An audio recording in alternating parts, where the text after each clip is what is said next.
दर्पण न्यूजच्या सांगली कार्यालयाच्या वर्धापन दिनास हार्दिक शुभेच्छुक माननीय अनिल उर्फ राजू यादव साहेब, करवीर तालुका प्रमुख, शिवसेना, उद्धव बाळासाहेब ठाकरे।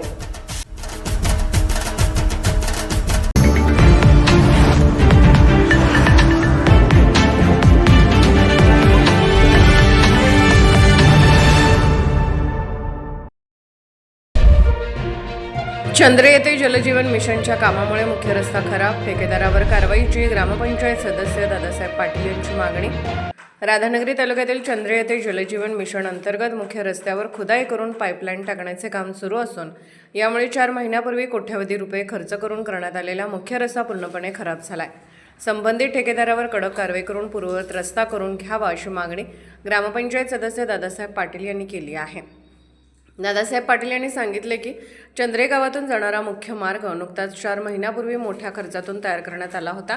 गावाला शुद्ध पाणीपुरवठा व्हावा यासाठी 5 वर्षापूर्वी जलजीवन मिशन अंतर्गत योजना मंजूर झाली होती, मात्र ठेकेदाराच्या दुर्लक्षामुळे या योजनेचे कामे रखडली होती।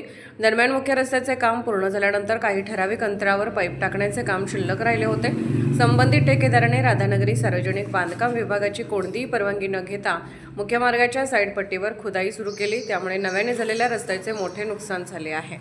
या कामाला परवानगी देऊ नये यासाठी आपण राधानगरी येथील बांधकाम विभागाकडे तक्रार दाखल केली होती, मात्र अधिकाऱ्यांनी याकडे जाणीवपूर्वक दुर्लक्ष केल्याचा आरोपही पाटील यांनी केला। संबंधित ठेकेदारावर तातडीने कारवाई करून पूर्वीप्रमाणे रस्ता दुरुस्त करून घ्यावा, अन्यथा ग्रामस्थांच्या वतीने आंदोलन छेडण्यात येईल असा इशाराही त्यांनी दिला आहे।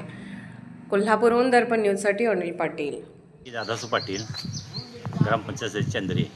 हा जो जलजीवन मिशन अंतर्गत पाईपलाईन घालण्याचं काम चालू आहे, तर ते सदरचं काम हे बांधकाम विभाग, सार्वजनिक बांधकाम विभाग राधानगरी किंवा कोल्हापूर यांच्या परवानगी न घेता ही खुदाई केलेली आहे।